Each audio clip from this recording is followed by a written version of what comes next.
Excellent, oui, on a un Dieu de miracles comme on l'a chanté avant. Merci Véronique pour ce témoignage puissant. Tu voulais dire quelque chose, Sabrina? Vas-y, vas-y. Ok. Quelle joie de vous retrouver après de longs mois sans voir de beaux visages, vos beaux visages. C'est semaine après semaine, on ne s'est pas vu. Et enfin, mon cœur se réjouit de vous retrouver. On a encore un petit troupeau, mais ça va continuer à grandir, je suis certain. Le Seigneur fait de belles choses. J'en profite pour saluer ceux qui nous visionnent encore à distance, parce qu'effectivement, on a encore le streaming, donc c'est excellent. Je sais qu'il y a la famille Jantet, d'autres qui nous saluent, il y a François qui nous regarde. En tout cas, bonjour à tous. Et puis, c'est vraiment sympa. Pour ceux qui veulent revoir encore les messages et autres, vous pouvez maintenant aller sur YouTube, c'est plus simple. Et puis, on voit la vidéo, c'est plus sympa. J'espère que vous profitez aussi des améliorations qu'on a pu avoir forcées par ce coronavirus. Et puis, tout à la technique, il y a toute une équipe qui se met en route. Donc, vraiment, chapeau. Cette période a été particulièrement, je pense, éprouvante, ou particulière en tout cas pour chacun d'entre vous.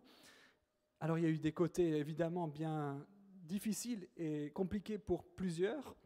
Et on est vraiment aussi, on a été, j'espère, de tout cœur avec vous, ceux qui souffraient, ceux qui ont aussi traversé cette maladie.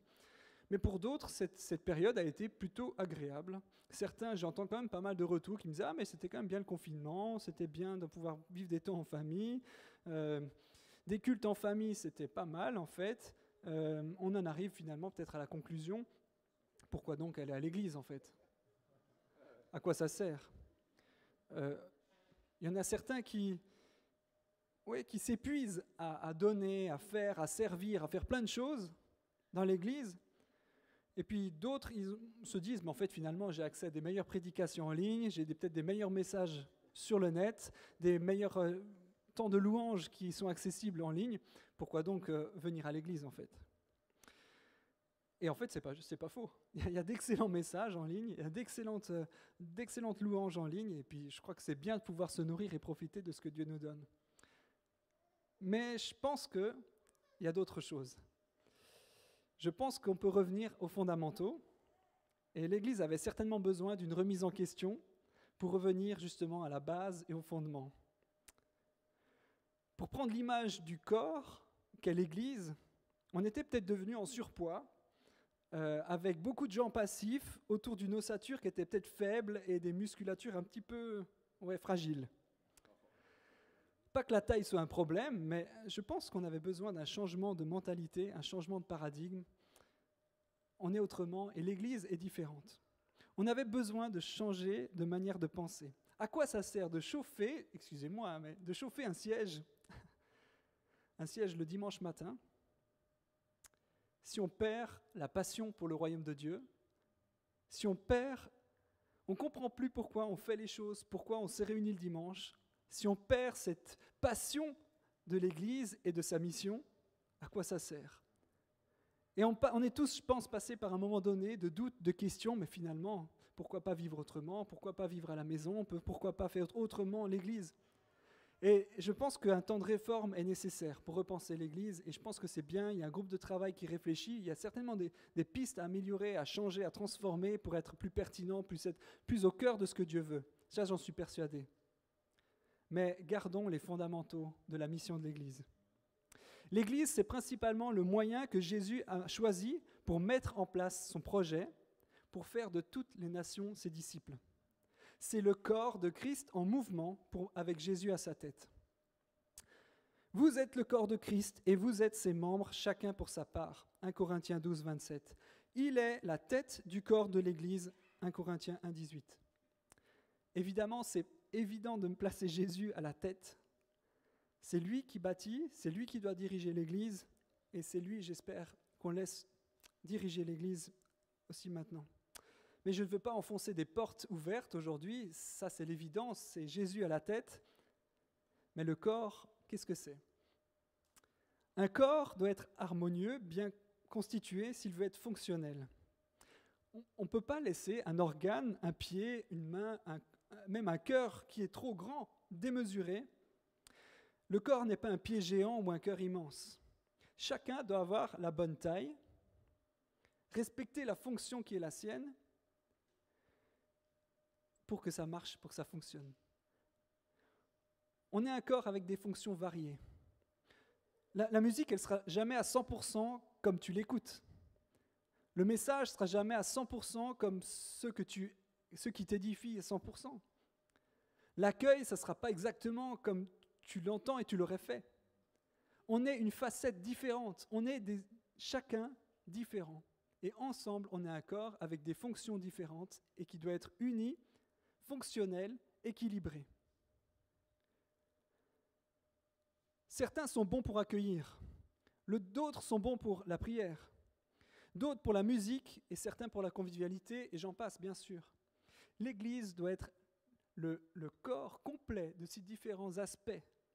Et tout ça, ça fait la richesse. Et ça fait un corps qui fonctionne et qui marche si on travaille ensemble, main dans la main. Black Lives Matter. Mon ami africain, prends ta place. Il y en a quelques-uns parmi nous. Mon ami africain, prends ta place.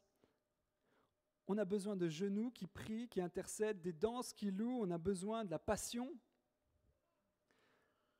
Les latinos que je vois aussi ici, que votre fuego s'allume. On a besoin de ça dans le corps. Que la communion brésilienne nous réchauffe, et le tout dans un caclon de fondue. Mais on a besoin de la multiculturalité, on a besoin de chacun, on a besoin de pouvoir fonctionner ensemble comme un corps bien composé, un corps pas déséquilibré. S'il n'y a qu'un bras trop grand, on sera embêté pour fonctionner, on sera maladroit dans nos actions, dans nos gestes. On a besoin de toutes les composantes pour vivre d'une manière coordonnée, unie. L'Église est faite de facettes variées que nous composons tous. Et cela, la Bible nous dit que ça révèle la sagesse de Dieu. Ce mystère consiste à rassembler des personnes différentes, de couleurs différentes, de cultures différentes, qui travaillent ensemble et qui manifestent l'autorité de Christ. Ça, c'est une puissance fabuleuse.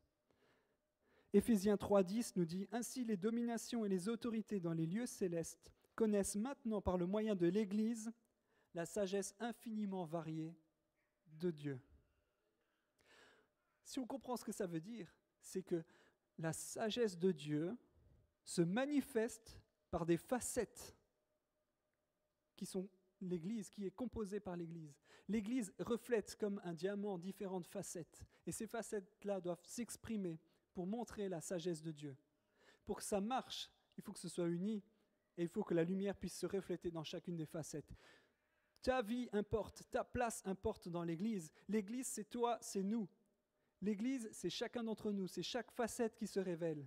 Et on a besoin d'être ensemble pour révéler la gloire de Dieu. Peut-être que tu estimes que ton église locale ne t'apporte pas assez, peut-être qu'ici au CDV, on ne t'apporte pas assez. Mais un changement de paradigme, c'est dire, mais qu'est-ce que tu peux y apporter ? Quelle est la facette de couleur ? Quelle est ta couleur que tu peux apporter ? C'est ça le cœur de Dieu, la facette que Dieu a prévue pour toi. Chacun doit faire sa part pour être connecté au corps et pour agir selon sa fonction. Ce n'est pas la responsabilité d'un pied, ce n'est pas la responsabilité de la tête de faire agir le bras s'il n'est pas connecté. Si la tête n'est pas reliée aux muscles, il ne faut pas blâmer la tête de ne pas faire bouger le bras. En gros, si tu t'es pas connecté les uns les autres, si le corps n'est pas connecté les uns aux autres, on ne pourra pas fonctionner. Il y a des liaisons, des connexions, il y a le sang qui circule, il y a quelque chose de divin dans la connexion les uns aux autres. Et pour que ça fonctionne, chacun doit trouver sa fonction dans le corps. Et c'est tellement important. Chacun doit vivre dans une dynamique de respect mutuel et d'unité. Et le liant, c'est l'amour. Peut-être que tu te dis aujourd'hui, la confiance est rompue, que les liens entre les parties du corps sont brisés.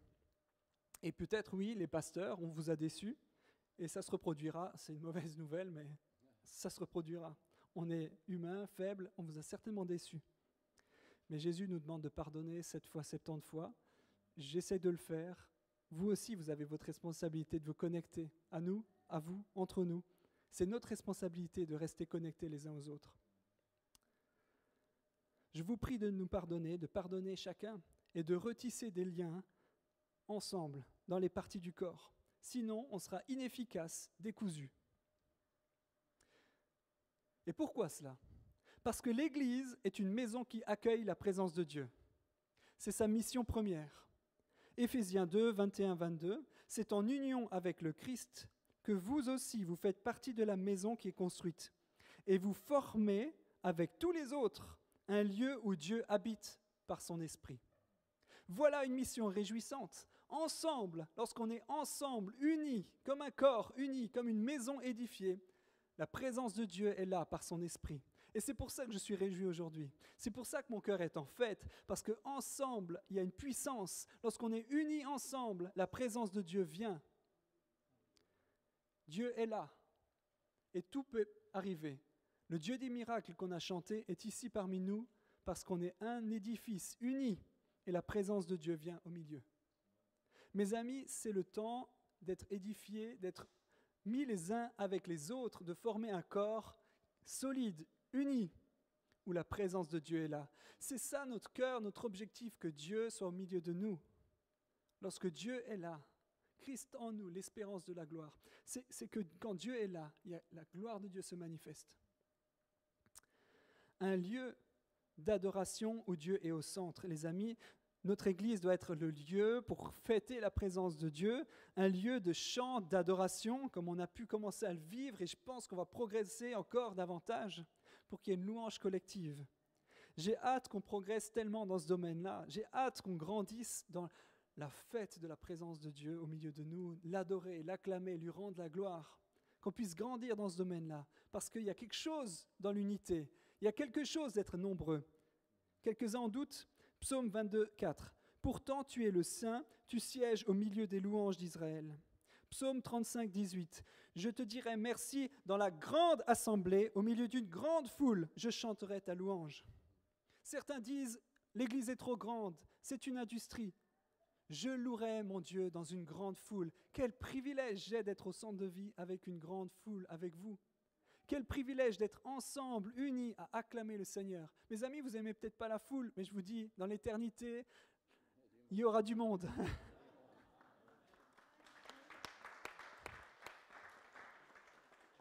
Psaume 109, 30, je veux remercier le Seigneur à haute voix, je veux chanter sa louange au milieu de la foule. La foule, mes amis, elle est vivante lorsque tous ensemble, on participe et on loue Dieu. Si on reste passif, ça n'a pas l'impact. On n'a pas la puissance. Mais lorsque ensemble, unis d'une seule voix, on acclame notre Seigneur, il y a une puissance qui va se dégager. Et je sais que ça vient. Je sais que ça vient. On va vivre des temps forts, je le sais dans mon cœur. On va vivre des temps forts parce qu'ensemble, chacun prend sa place. Chacun comprend qu'on a besoin de ta facette. On a besoin de ta couleur. On a besoin non seulement de ta présence, mais de ta couleur qui s'exprime pour qu'ensemble on loue Dieu d'une manière qui rende gloire. L'Église permet aussi à chacun de grandir et de devenir mature pour ressembler à Christ. C'est une de ses missions. C'est le lieu où on grandit ensemble. Éphésiens 4, 12, 13. Par ces dons, le Christ a voulu former ceux qui appartiennent à Dieu. Former. Ainsi, ils peuvent accomplir leur service de chrétiens pour construire le corps de Christ. Alors tous ensemble, nous aurons peu à peu une même foi, une même connaissance du Fils de Dieu. Finalement, nous serons des chrétiens adultes et nous atteindrons la taille parfaite de Christ. C'est mon objectif, c'est mon rêve, qu'ensemble, on devienne tous des hommes et des femmes matures qui ressemblons à Christ. C'est un lieu de formation, l'Église. C'est un lieu où ensemble, les uns avec les autres, on grandit. Mais parlons de maturité. Quand je dis maturité, vous pensez à quoi? Répondez-moi. Vous pensez à quoi quand je dis maturité? Sagesse? Pardon? Connaissance? Expérience? Amour? Patience? Persévérance? Vous avez dit? Révélation? Ok. Des bonnes choses, évidemment. J'avais noté des points similaires, sagesse, calme, réflexion, révélation, enfin ce genre de choses. Mais je vais revenir à quelque chose de beaucoup plus simple. En fait, la maturité, c'est la capacité à porter du fruit. Rick Warren a dit « Comment savez-vous qu'un plant de tomate est arrivé à maturité ?» Quand il produit des tomates. Exactement. La volonté de Dieu est que vous portiez beaucoup de fruits, que vous engendriez de nombreux chrétiens. Cela inclut des personnes de votre famille, de votre communauté et du monde entier. La maturité, c'est devenir responsable du projet de Dieu sans attendre que les autres le fassent pour eux. Rick Warren.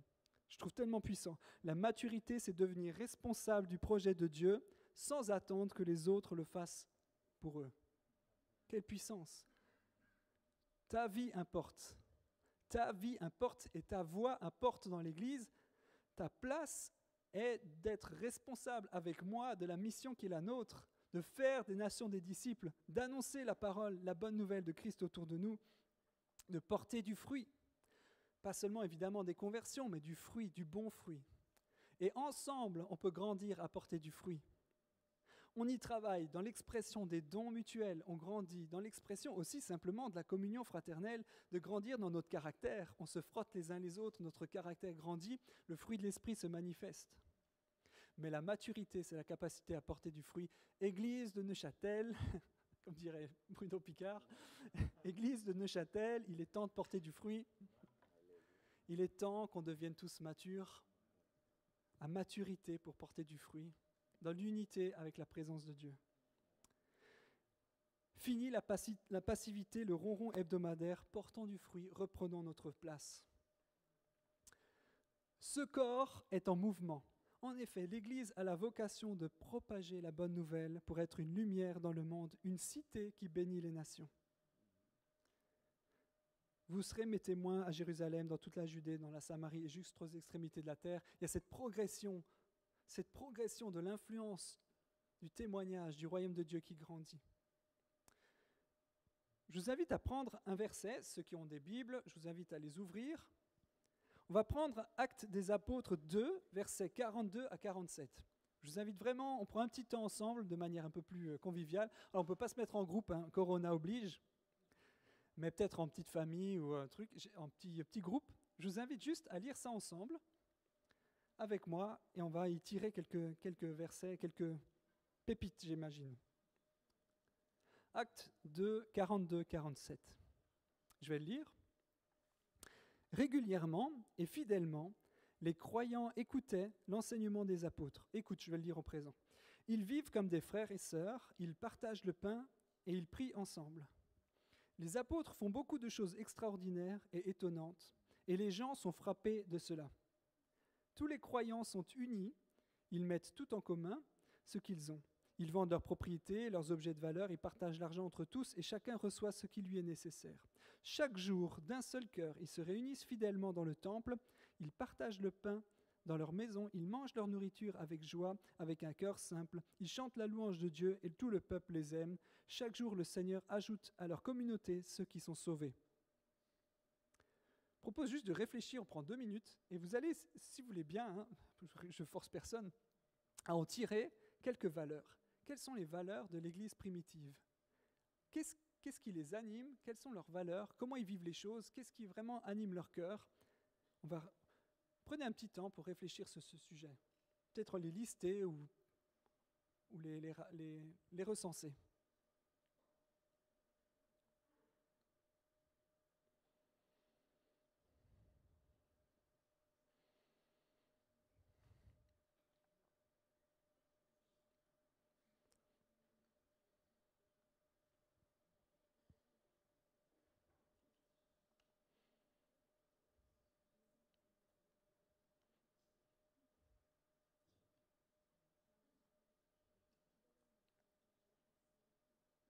Je vous ai peut-être un peu piégé à la technique pour afficher le verset, mais c'est pas grave si on l'a pas. Acte 2, 42 à 47.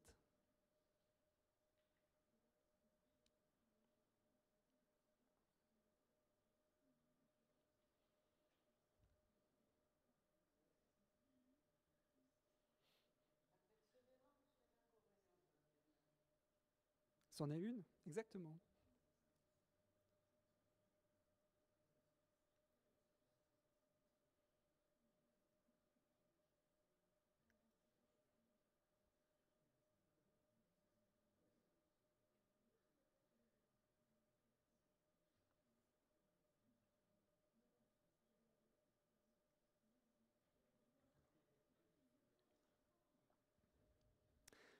Je vais vous proposer de regarder. Qu'est-ce que vous avez pu tirer comme ça dans l'idée?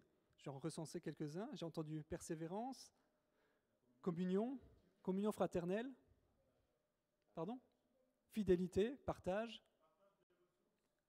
des ressources, la foi, exactement, simplicité de cœur, joie, prier ensemble, regarder les besoins, c'est juste des uns des autres, manger, ouais, complètement. Ah oui, oui, ça parle dans nos cœurs. Je vais en recenser quelques-uns avec vous et j'aimerais juste qu'on les détaille. La première chose, régulièrement et fidèlement, la fidélité et la régularité. Moi, j'ai passé de nombreuses fois sur ces versets sans le lire et sans attendre sur ce verset, quelque chose qui m'a impacté, sans voir ça. Fidélité et regarder. Régulièrement et fidèlement, les croyants écoutent l'enseignement des apôtres. Comment voulons-nous grandir, mes amis? Comment voulons-nous grandir si on n'est pas fidèle aux réunions, au temps fraternel, au temps de petits groupes? Comment voulez-vous qu'on grandisse si on n'est pas fidèle et si on n'est pas régulier? J'accuse personne, mais je me mets moi-même là-dedans.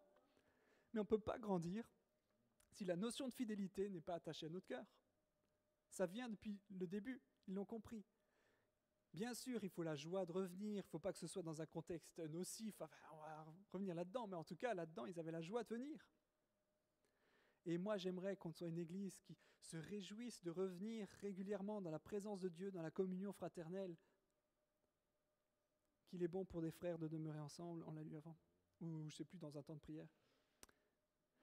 Deuxième chose, l'unité. Ils étaient comme des frères et sœurs. On lit ça vite parce que ça paraît tellement en commun dans notre langage, comme des frères et sœurs, mais en fait, il y a une notion tellement forte. Ça dépasse l'amitié. La force de la communauté, c'est le lien fraternel. C'est la manière de se considérer les uns les autres d'une manière qui est tellement proche que Joe est mon frère et je suis redevable envers lui. On a le même sang de Christ qui coule dans nos veines, qui a coulé pour nous purifier, pour nous laver, et on est enfant de Dieu. Et lorsqu'on considère l'autre avec un regard de frère et de sœur, il y a quelque chose qui change. Et ça fait quelque chose de puissant dans le corps de Christ. Lorsqu'on considère chacun comme son frère, comme sa sœur, on lui est redevable, on est de la même famille. C'est pour ça qu'on parle de famille spirituelle, on est frères et sœurs. Et cette notion-là, elle change beaucoup de choses et ça unit. Comportons-nous ainsi, les amis, les uns les autres, en considérant l'autre comme son frère, comme sa sœur. Le partage et la convivialité, on en a parlé avant, vous l'avez mentionné. L'amour est généreux. L'amour se donne. Il se donne concrètement. Pour eux, ils avaient même poussé le concept de manière à ce que ce soit mis en commun, complet. Peut-être qu'on ne peut pas vivre complètement cette dimension. Je ne sais pas, ce n'est pas moi de dessiner le futur de l'Église. Mais en tout cas, la notion d'entraide, la notion de solidarité, la notion de prendre soin des uns des autres, de partage et d'être dans un moment de convivialité, je pense qu'on peut gagner et progresser là-dedans.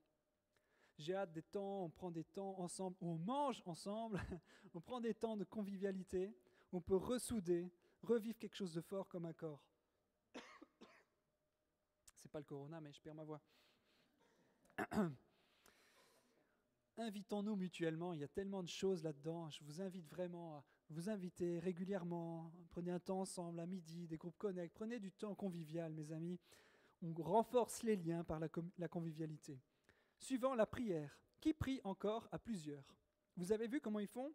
Ils étaient ensemble et ils priaient ensemble. Est-ce que vous priez dans vos connects de manière collégiale? Est-ce que vous priez dans, je ne sais pas, vos groupes de trio de prière, vos groupes, je ne sais pas lesquels? Je pense qu'on a à gagner, à progresser là-dedans, la force de la prière. L'Église primitive voyait des fruits de leur prière. Il y a des gens qui ont été libérés des prisons parce que l'Église s'est réunie et a prié ensemble. Je veux voir, mes amis, des miracles. Le Dieu de miracles se manifeste lorsque son Église est unie, prie et cherche sa face ensemble. Je crois qu'il est temps de prier, de retrouver, de regagner des temps de prière. Moi, je le découvre plus. C'est un défi pour chacun de dégager du temps dans la prière. J'en suis le premier.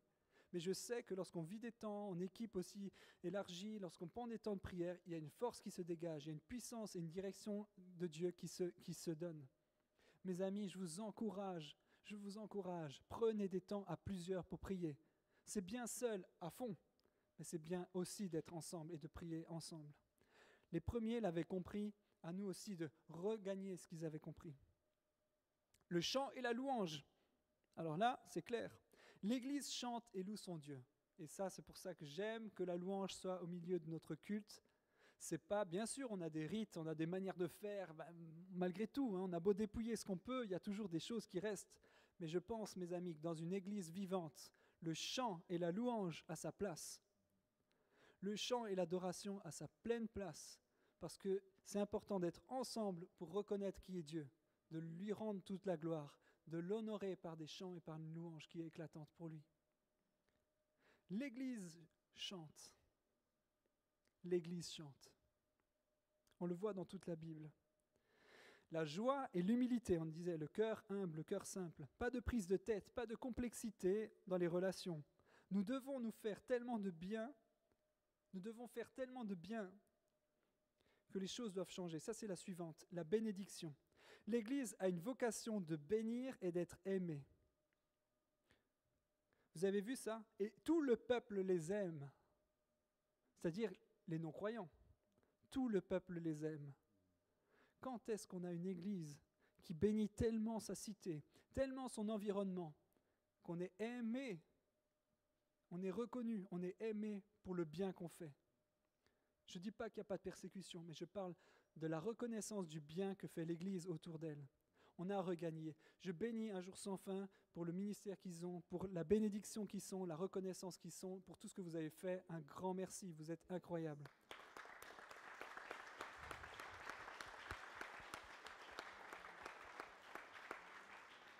Mais on ne peut pas que s'appuyer sur Un Jour Sans Fin pour se déculpabiliser de la mission qu'on a pour bénir autour de nous. C'est la mission de chacun d'entre nous.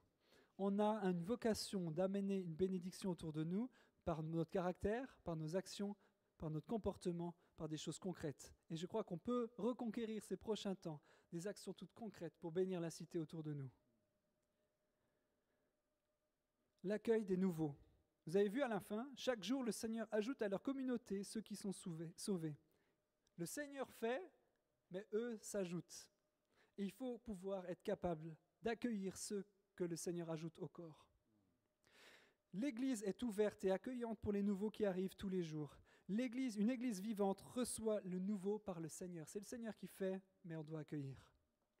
Soyons accueillants envers les personnes différentes qui nous rejoignent. Ne soyons pas fermés, claniques. La famille sert à table et rend la maison accueillante. Ça, c'est des notions que Peter Prothero nous avait données. Les invités sont les bienvenus, mais ils n'ont pas les privilèges des enfants.